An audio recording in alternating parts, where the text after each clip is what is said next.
Monica Carter, GRTC.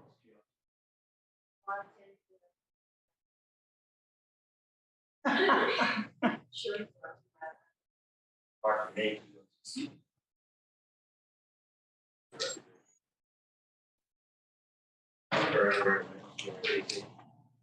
That's the director of IT, GRTC. Janice Wood, GRTC. Barb Smith, Chesterfield. All right, good morning. Thanks for being here. We're going to follow our agenda as posted. Okay. All right. Do we have any public comments, sir? All right, no public comments. Minutes from our October 24th meeting. You guys got it in your packet. Any questions, comments? If not, can I get a motion? So moved. Second. All right, moved and second. All in favor, say aye. Aye. All right, so we have a couple of action items. Name word service changes, Ms. Patricia Robinson.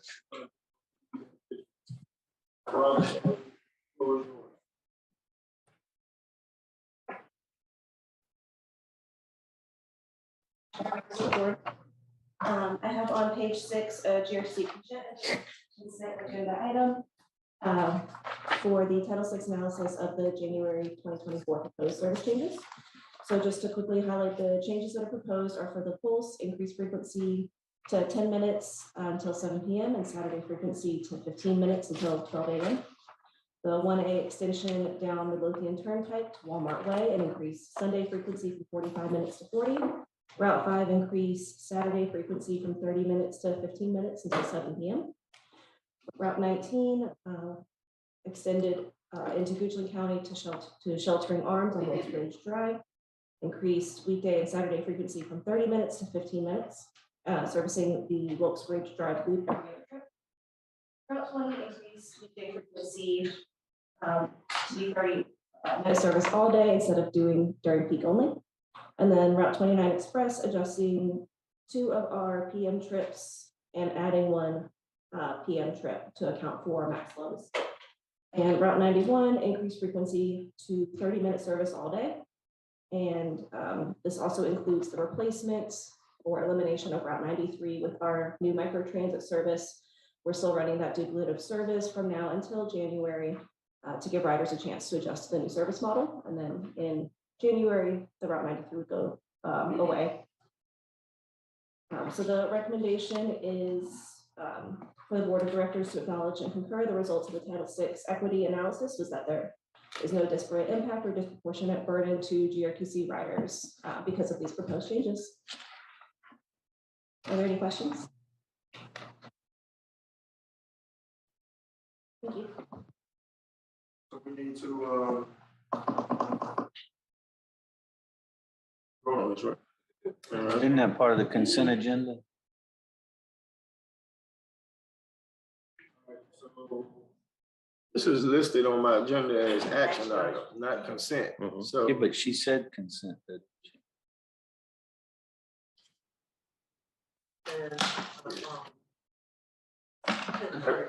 yeah, so I guess the question is, after each piece, do we need to vote?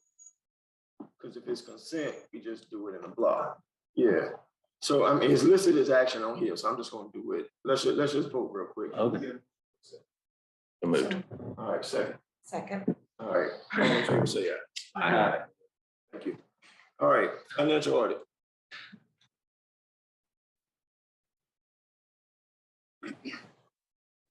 Morning, Mr. Chair and members of the board. We're setting up here, we have Leslie Roberts, who's online here, partner from Brown Edwards, and we have Christine Turner here from Brown Edwards, who is the manager on the engagement. So as part of the financial audit process, we require auditor to the board of directors. So we can unmute Leslie and Leslie can take it away from here. Unmute yourself and show your video. Leslie's going to walk through, combination of Leslie and Christine will walk through first the GRTC financial audit as well as the required board communication.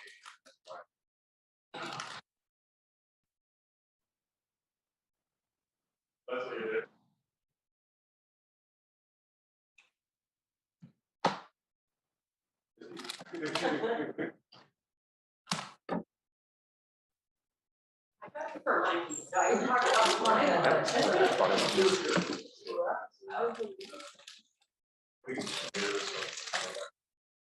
I can cover the part that I was gonna cover for you guys. So, what I was gonna cover was the. I'll skip it. Sorry.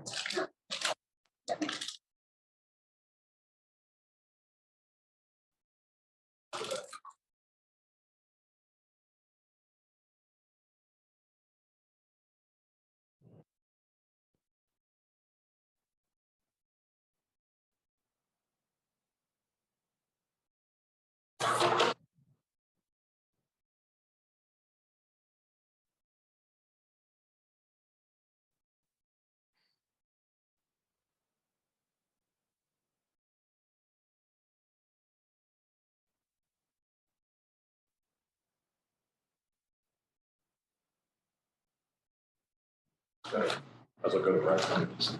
Okay, well, I'm gonna cover so I was gonna cover the report to the board of directors for GRTC. And so this is basically a kind of a standardized report. And so it's very boilerplate, very standard template. So we just alter it and change it for pieces for our clients. I'm gonna just kind of cover that. And I guess you guys do not have a copy in front of you. So, but if you guys do get the PDF, at some point, we do have our contact information for Leslie and myself and Danielle. So that was the main individuals on your audit team for GRTC.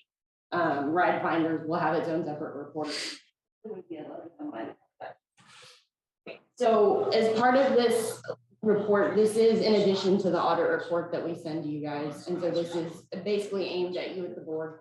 One of the things that it covers is whether there are any changes in your accounting principles during the year. And surprise, surprise, again, this year, you guys did have a change in your accounting principles. We had GASB 96, which is subscription-based information technology arrangement, basically changed how you did the accounting for that. So as part of the audit, we did have to kind of help review the agreements that management had identified that did fall under this standard, and then also helped with the implementation.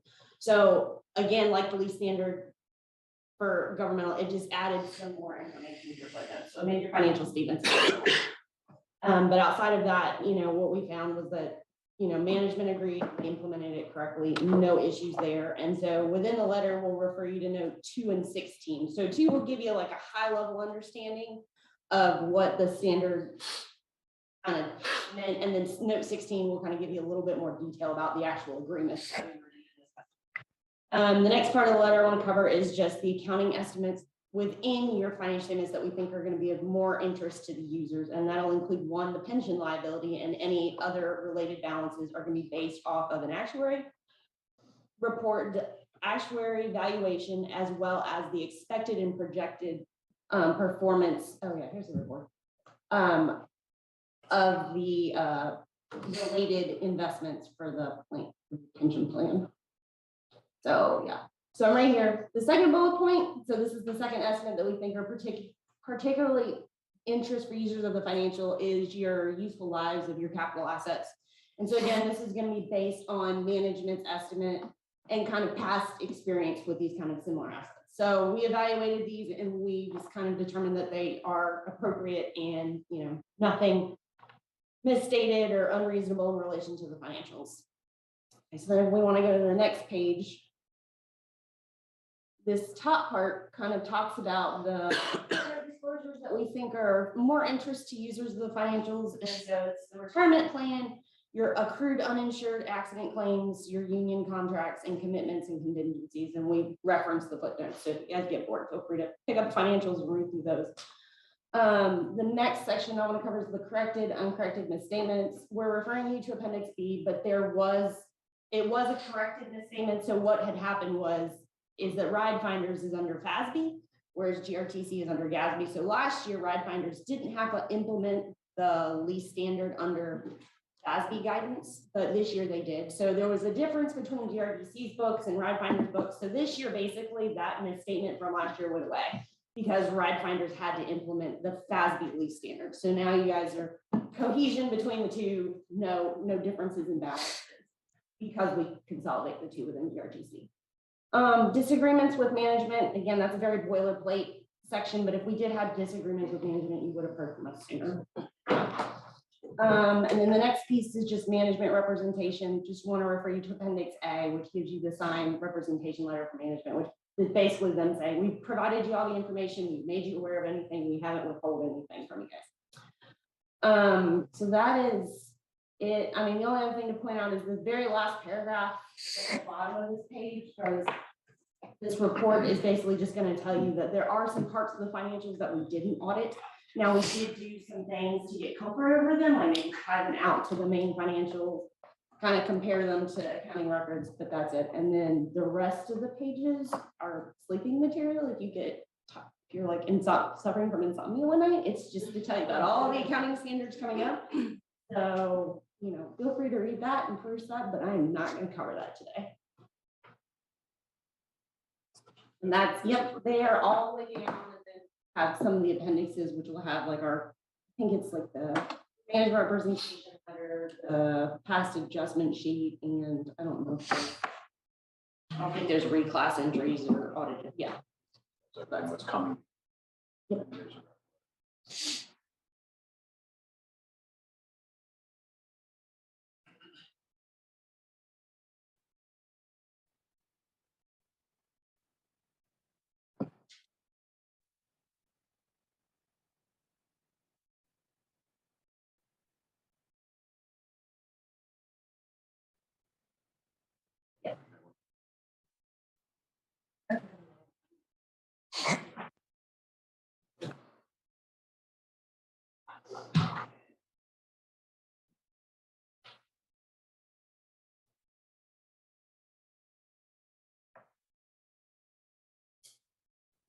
Can I ask a question while we're waiting?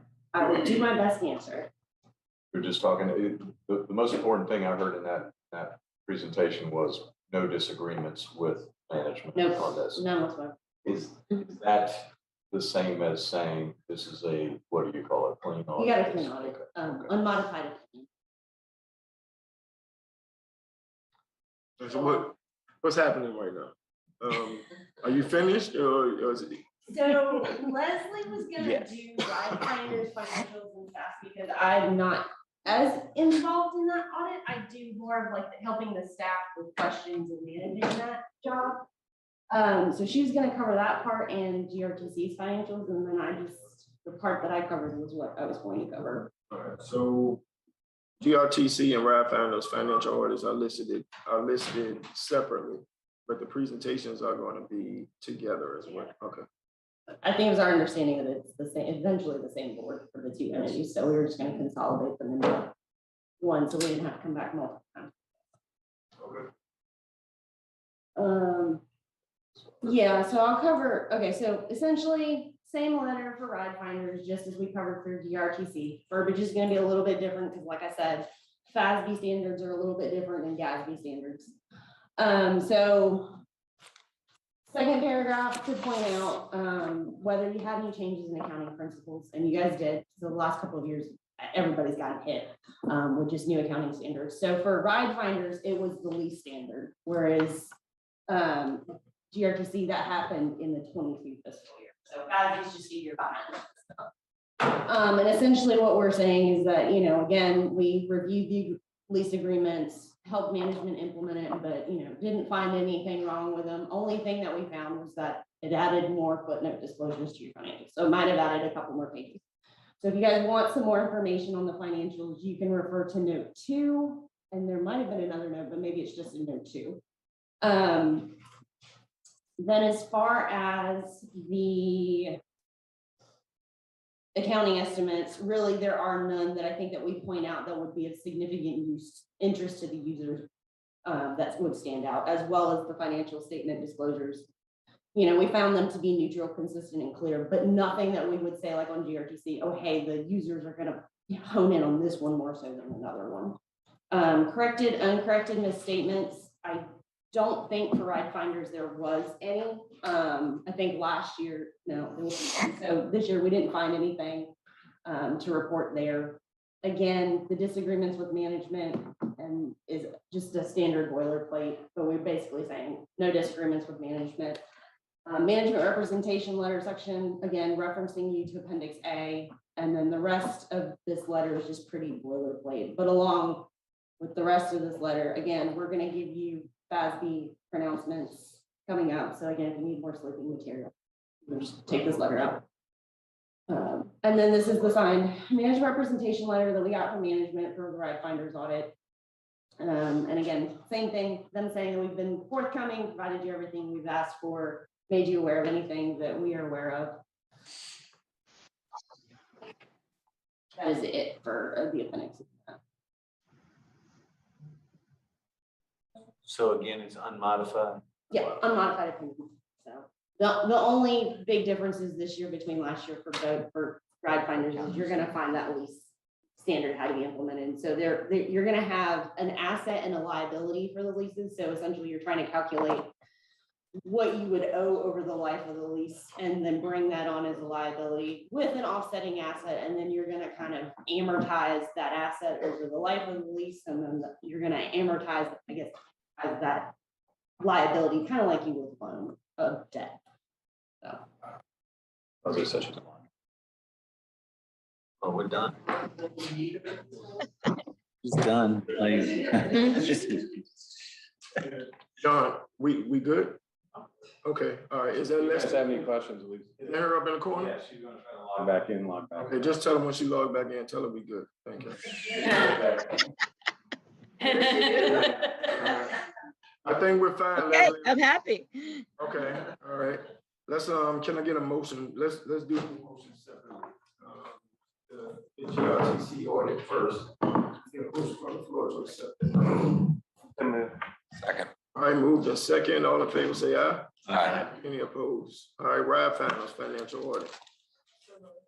Second. All right, moved in second, all in favor say aye. Aye. Any opposed? Thank you. Thank you for stepping in and Keeping us. everybody that did the work for the audit, and we like the final clean, unmodified. That's what we like to hear. So, all right, information items, updated list of recent and upcoming procurements. Ms. Thompson.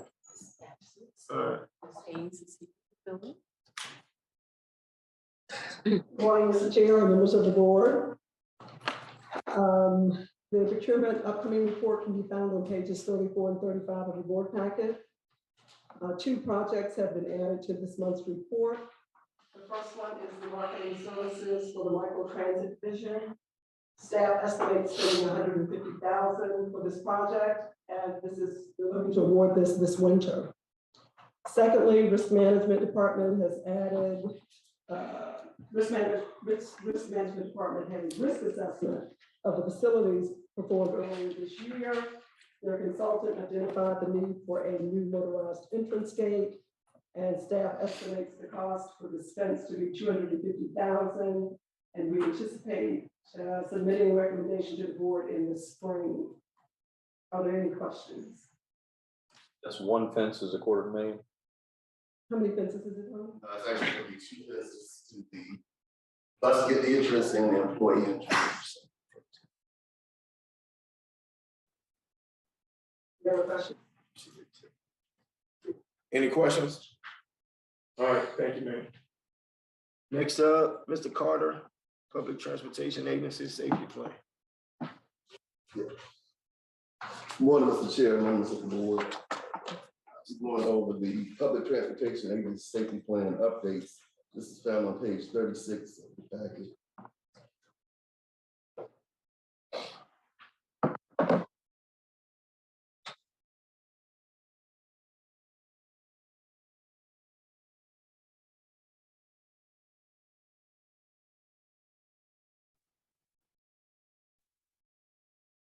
While he's pulling that up, just a quick history. Back in 2019, FTA made final publish on the public transit agency plan that all public transit agencies had to follow that were receiving government funding.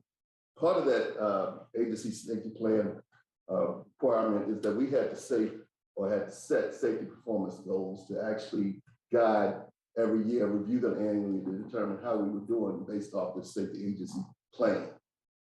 This is just an update to give you an idea of, basically that we're reviewing everything and we have to go through them and change the actual targets every month or every year, I'm sorry. And we want to, by the government standards, have to update the board to let them know for informational purposes how we're doing throughout the year. Generally, as the slide says, as the agency sets performance targets, they represent goals for the upcoming year. As I just went over, there's really no determination set by FTA on how to come up with these goals. So what we have to do as staff review our own data and come up with annual averages based off of the year. What we first did when we started off, we did it every 5 years, but felt that we were getting more information as we went back every year and did it and just reviewed the annual data points that we had.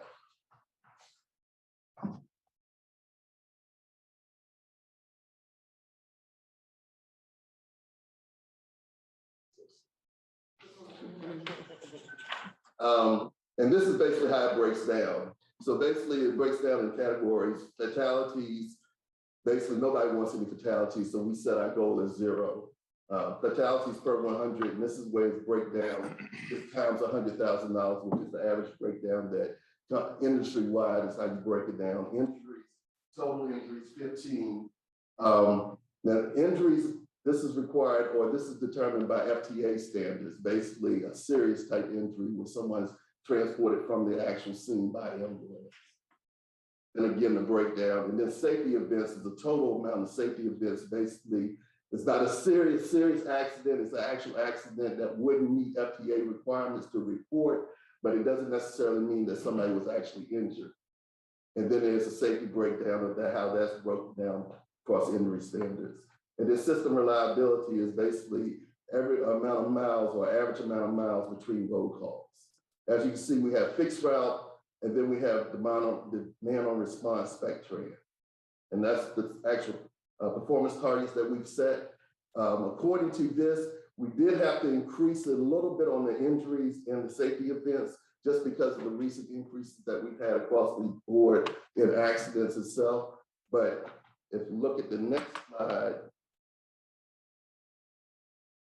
I apologize, but safety performance targets from other agencies, this is SpecTran. And what I did is went and looked across FTA database and found SpecTran operations that were comparable to what ours based off of revenue models. And as you can see, GRTC, we're right in the middle. We have some work to do, but at the same time, we're maintaining. And this is the way it breaks down. And like I said, these are other agencies across the country that are comparable to us, the size and revenue models.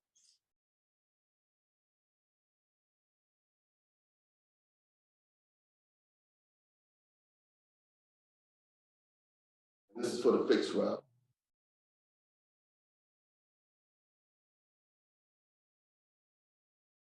So still like to see a little bit more increase or decrease in the number of accidents and number of safety events, but overall we're maintaining. What we do is, like I said, we'll monitor this for next year, and around this time next year, we'll be back to report this again, just for informational purposes, and you can gauge how we're doing based off our safety performance targets.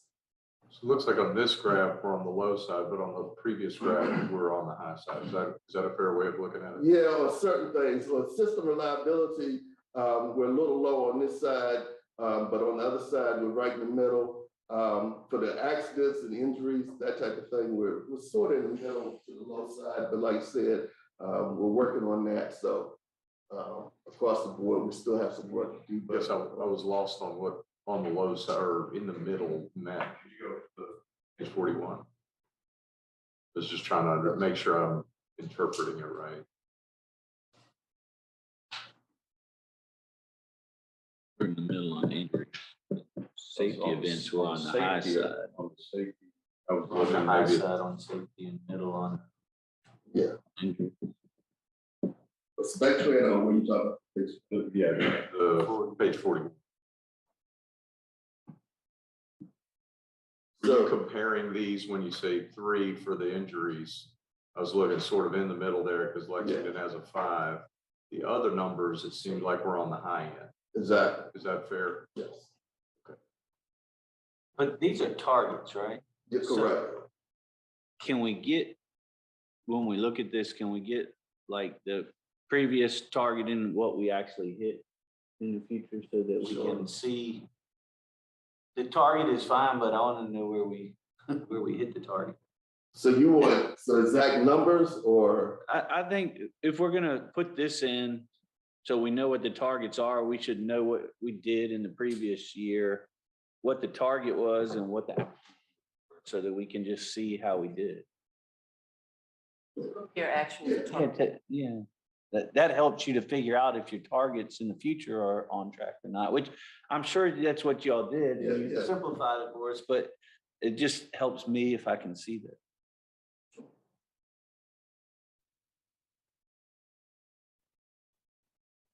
Any other questions?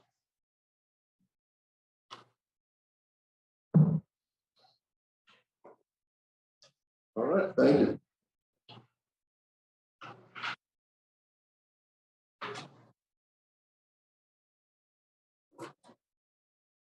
Yeah. Yep. Carter, Barham, Bird, Robinson, Carter, Monica Carter. So you guys just follow each other. And good morning once again. And this.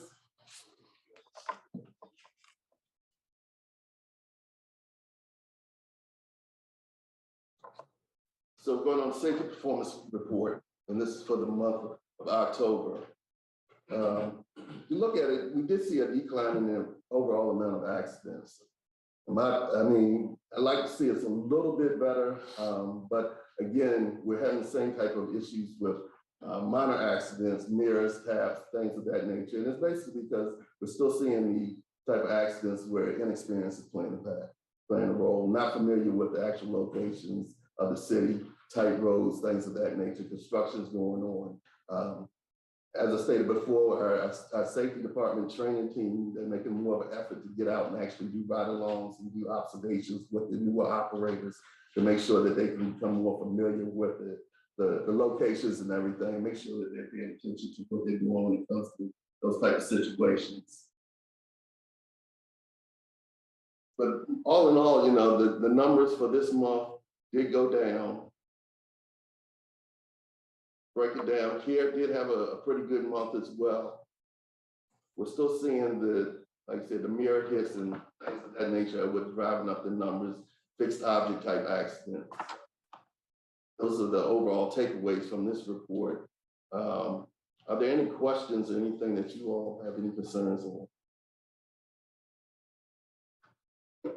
September and October seem to have pretty high passenger incidents. That seems to be one of the big issues.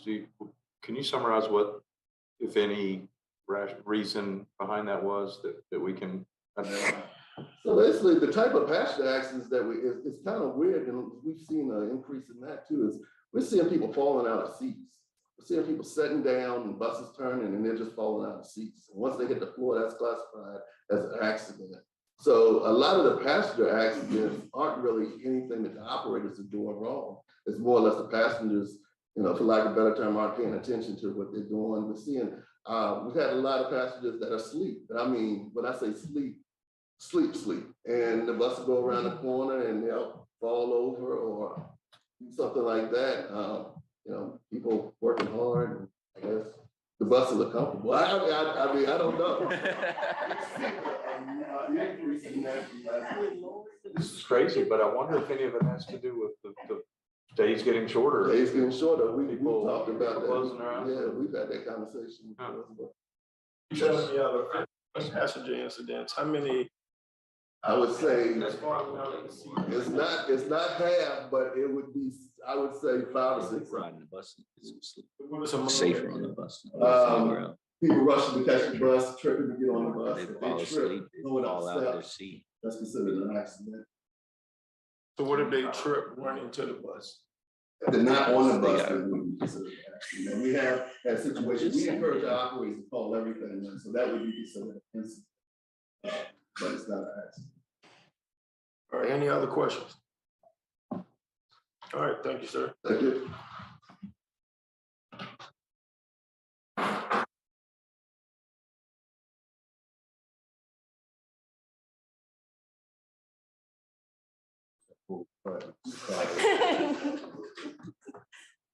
Tim will go up there and show you out.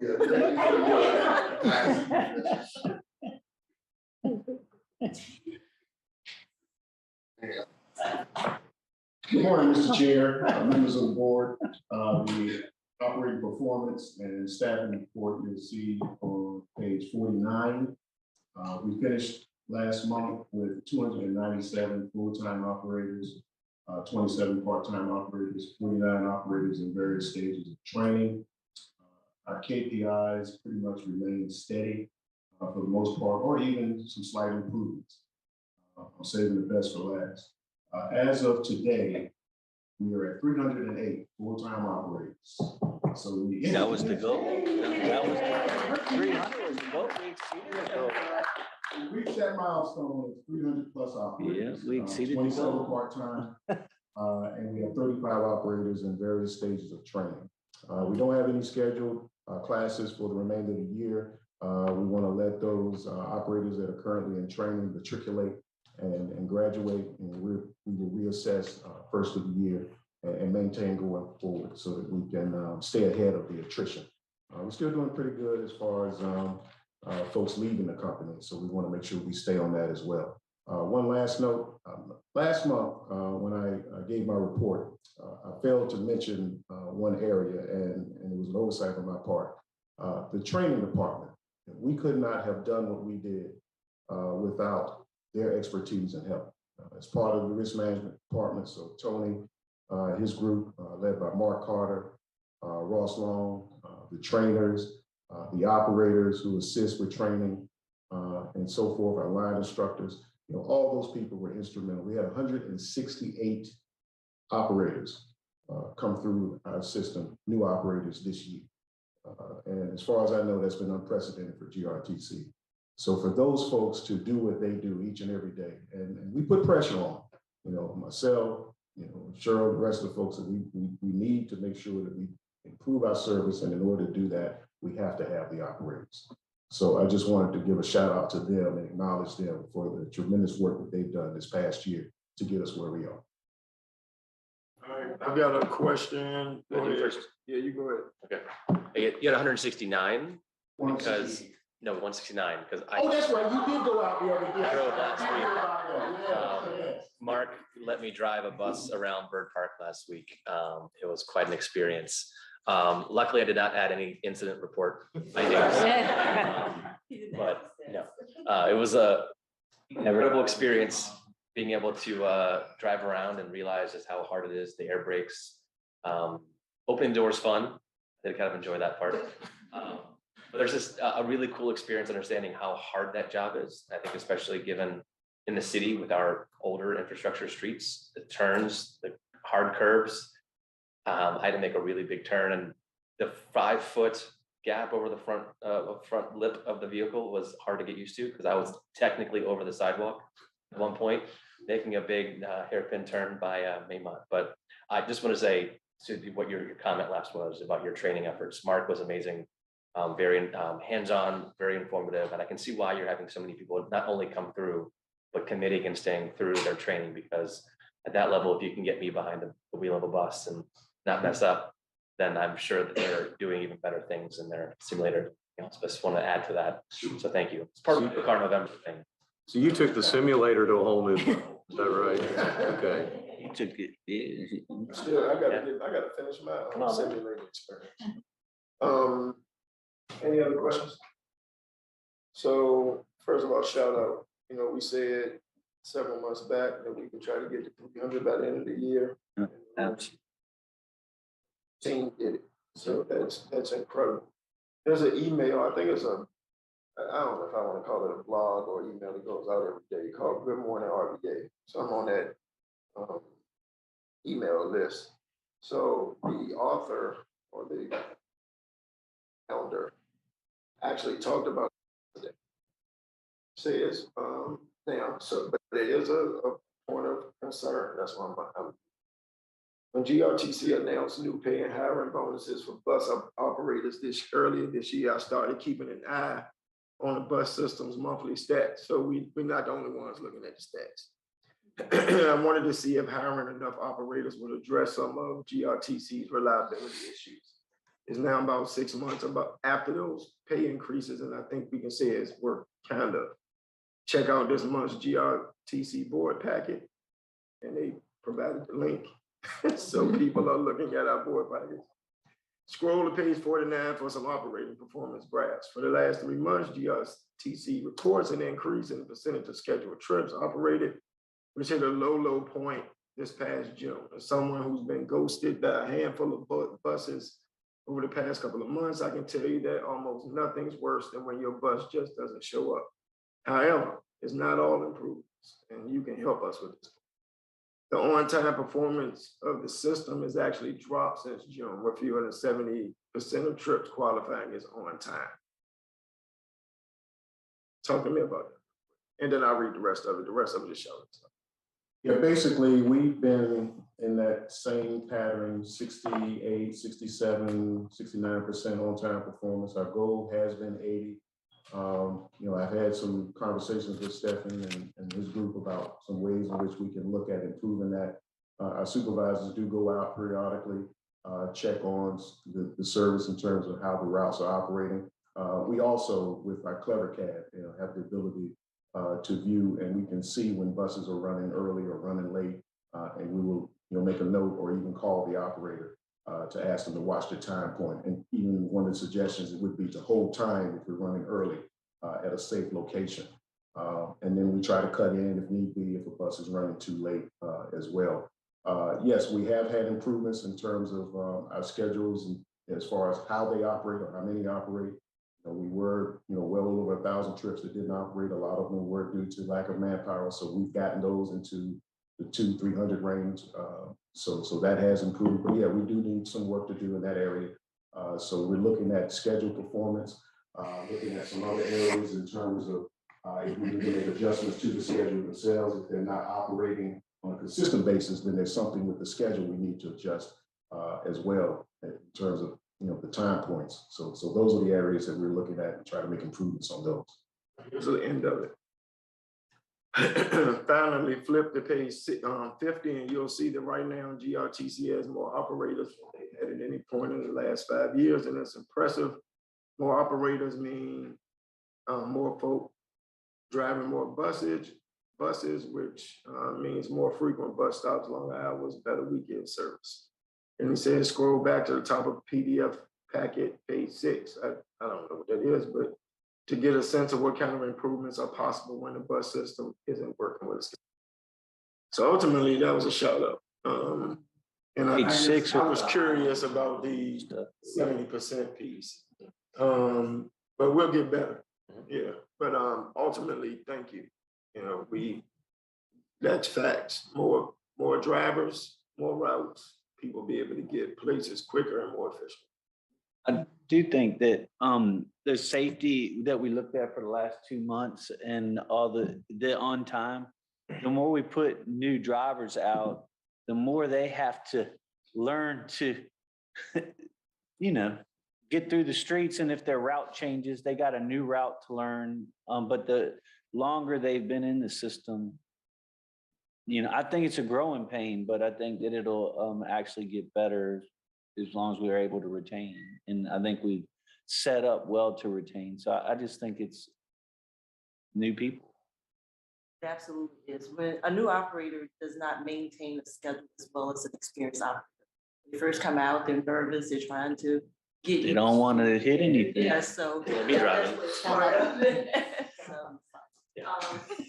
So yeah, that is a huge part of one-time performance, as well as like Tim stated, looking at the run times. Are we giving them enough time? Are we giving them too much time? We need to tighten the schedule. So all of that plays a part Is the operator and whether they're running on time or early, as well as the schedules. So we're looking at But I do see. Thank you.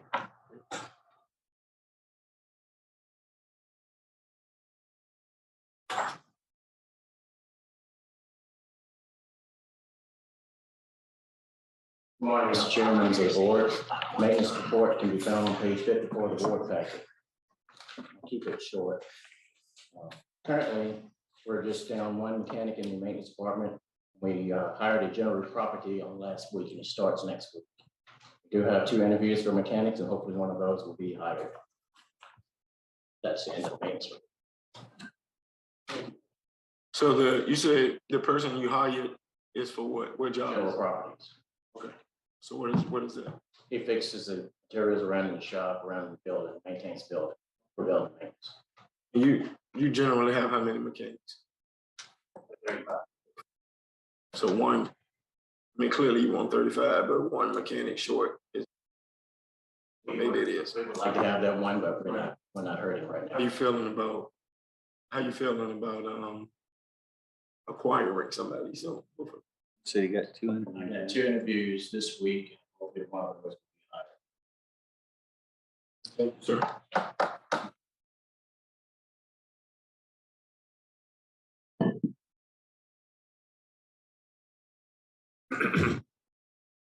Good morning again.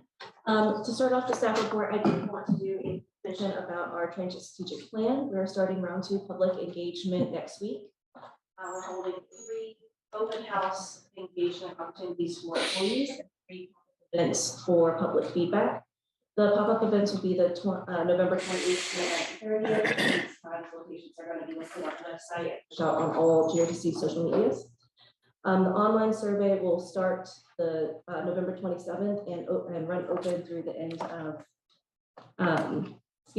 through the end of December. And we look forward to all of our jurisdictional partners sharing that with their constituents. Last round, we had 1,000 survey respondents. So that's the new goal or minimum. We're gonna try to exceed that. Starting on the monthly ridership report, it's on page 56 of your board packet that Dexter had me set up on, and I touched things.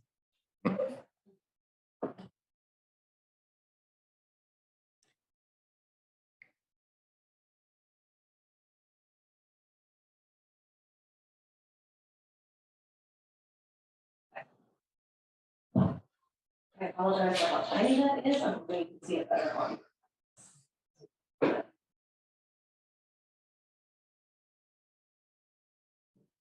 Okay. So looking at our October fixed route ridership, we're at 894,893 riders. So that is up just under 3.5% month over month and just over 10% from our year over year, looking at last October. And then still up about 4.5% from our pre-COVID October 2019 numbers. We've seen a steady increase in specialized transportation, sitting at 9% month. And then as well as our year-over-year fixed route at 7.5% and our total fixed route and specialized together just under 7% for year over year. Some of our high ridership, our highest steady increase in ridership routes include the Route 5 and Route 18. Both saw a 12 or 13% increase month over month and have seen a steady increase in their year over year growth.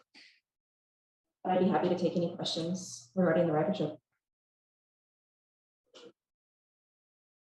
So we should be seeing these numbers kind of trickling up as we have more routes back in service and all that stuff.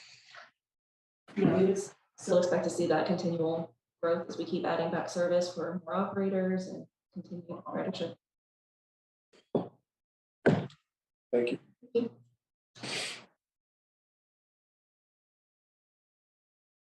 Good morning, Mr. Chair, members of the board. I will be reporting on the rider comments, which can be found on page 59 of the board packet.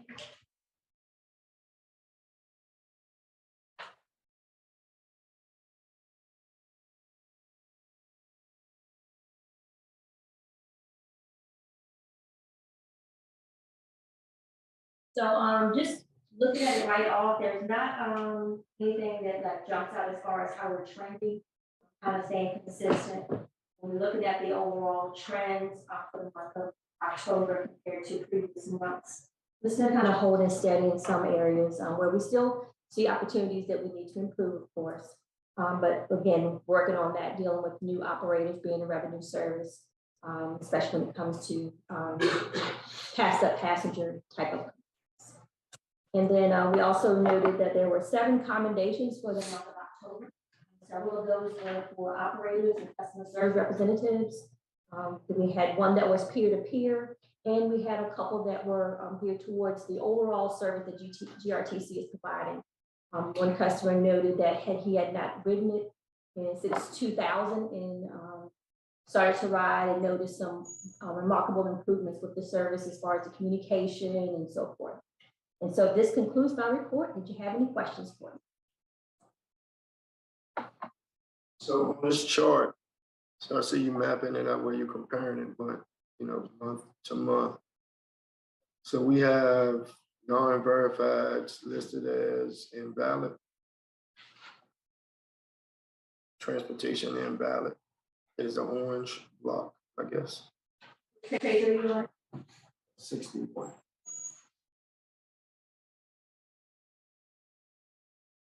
I guess I was kind of concerned with the, so we had 50 non-verified passed up passengers, just trying to look at month to month, but it looks like we usually around 40. Last month it was 50. So hopefully we can get that number. Absolutely. And that seems to be our biggest. So again, looking at dealing with newer operators out there, not as familiar with where the stops are. As you mentioned previously, working with the training coaches, road supervision to kind of do some in-service follow-ups and some guidance as far as that's concerned, especially as they get acclimated to the routes. And yes, looking to see some improvement in those areas. So coming out of the store is a bus going past them, we're calling and say bus past the route. So they were connected to the bus stop. So that's why a lot of those are non-verified. But also we were working with some of the bus stops are behind trees and things. These fall in. It's dark at night. So there are a lot of obstacles that contribute. Okay. Questions? All right, thank you. Financial report.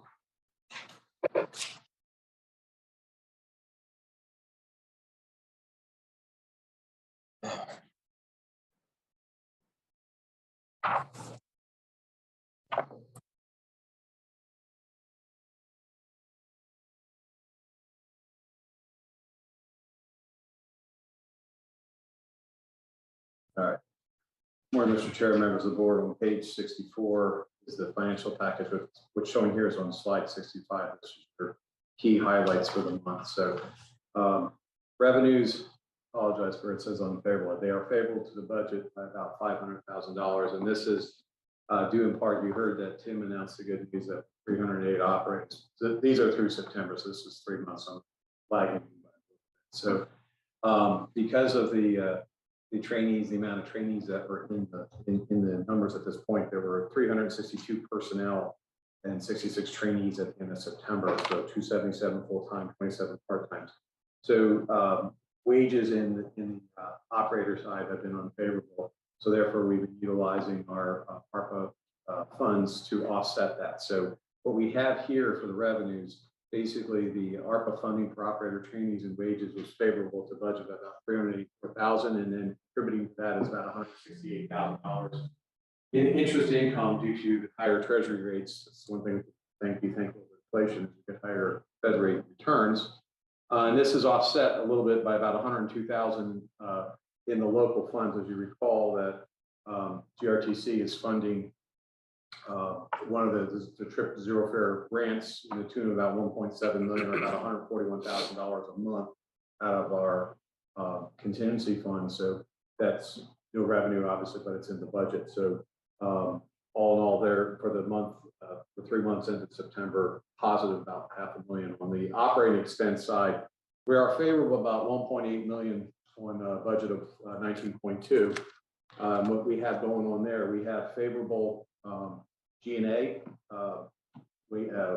salaries and wages due to below budget headcounts, and that's being offset in part by the higher than budget operations and maintenance salaries.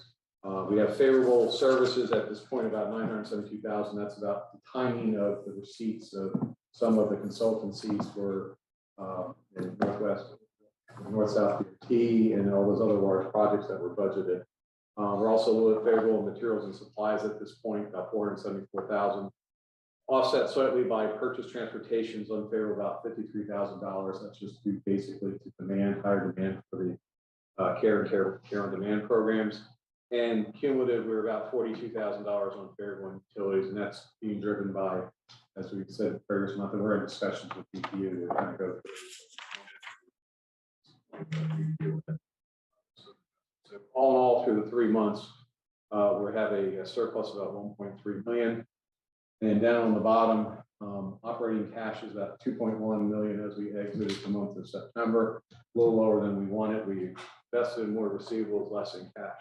Prefer to have more cash, less receivables, so working on that. I'm going to call out a couple other documents down in here of note, just because the time of year that we're at.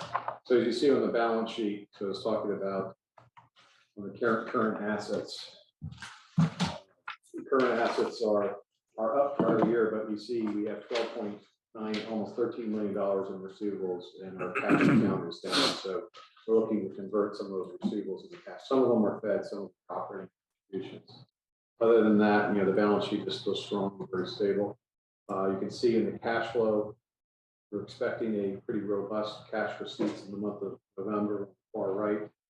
And that will get us back up. We currently have about $5 million in cash based upon reimbursements from Fed and the state. So we're in a good position, but better. Going out to slide, this is just to make you aware of on slide 85. This is the CBTA, just showing the 1 month of October, the activity. The big thing for CBTA at this point here is, and you'll see it just on page 86, there's no action item, but this is basically the certification letter that Cheryl signs that basically says that we utilize the CBTA funds for fiscal 23 plan. So this is due for our memo of understanding on December 1st. So right after this meeting, she'll execute this.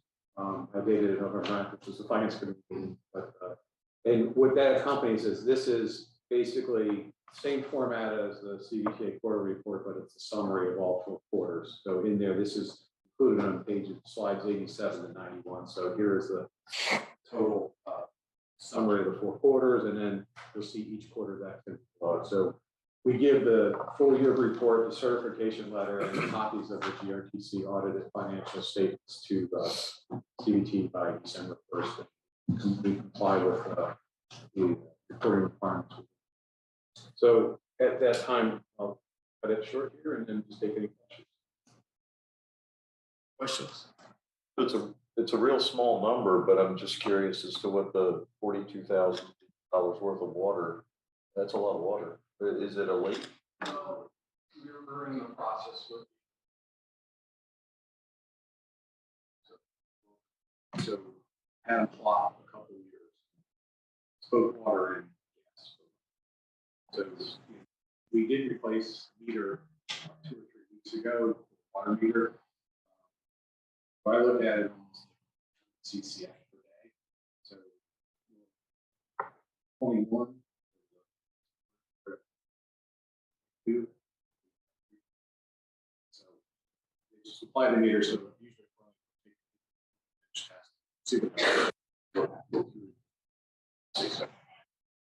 we're in discussions and safety.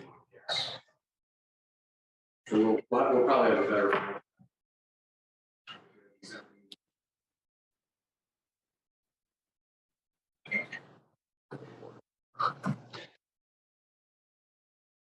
Any other questions?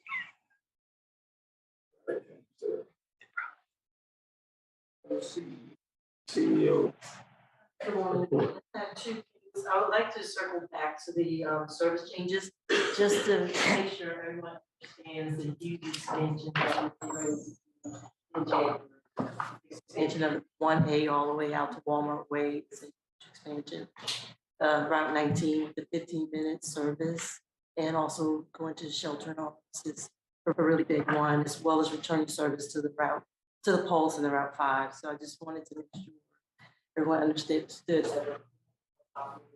types of things that we can do when we are doing some big things come January. And the only other thing I wanted to discuss was the search for the executive director in light of Vaughn announcing her retirement. We have to search for a new executive director, and I have asked Ms. Sharika Ruffin to serve as interim. Sharika has been with GRTC and RideFinders for 20 years. She gladly accepted that role, and I wanted to find out if anyone had any issues or concerns with me leading the charge of finding an executive director, or if the board wanted to handle that function. I'm sure we don't have a problem with this. If you need some help, let us know. Will do. Okay. Any comments from my colleagues? I do have a 25-year recognition. Congratulations on your accomplishment as a recipient for 25 years of service. Celebrate you for reaching this milestone. Employees such as you, who dedicated years of service and leadership for the company, to contribute to making this company a great organization that it is. Now, sure you're wondering why I'm doing this. Is this diamonds on this bus?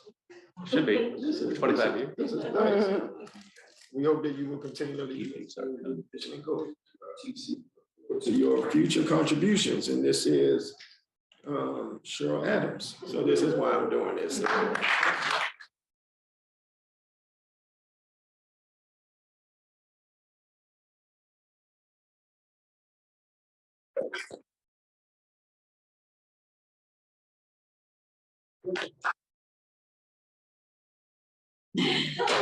Thank you all.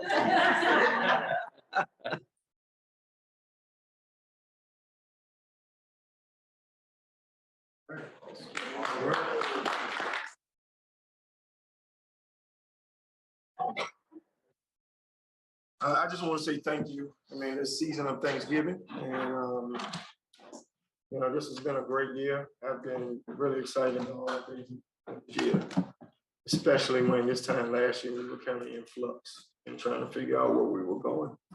And we've accomplished some great things. And so to even think about having over 300 operators and route expansion and BRT expansion and still financially, being efficient and all the great things that we're doing. So everybody in this room that has something to do with that, I want to say thank you. Thank you, and keep up the great work. So if there are no other comments, then yes. I just want to commend the staff as well and the leadership here. I reflect back on when we were looking for new leadership and ultimately recognized that we already had leadership in place. And so I'm glad that the board was able to come to that place, and I think that the outcomes that we have seen since validates for us that the right decision was made. So thank you. Right, well, you guys have a great rest of this week and see each other. Do we meet in December? Okay. Okay, well, we'll see.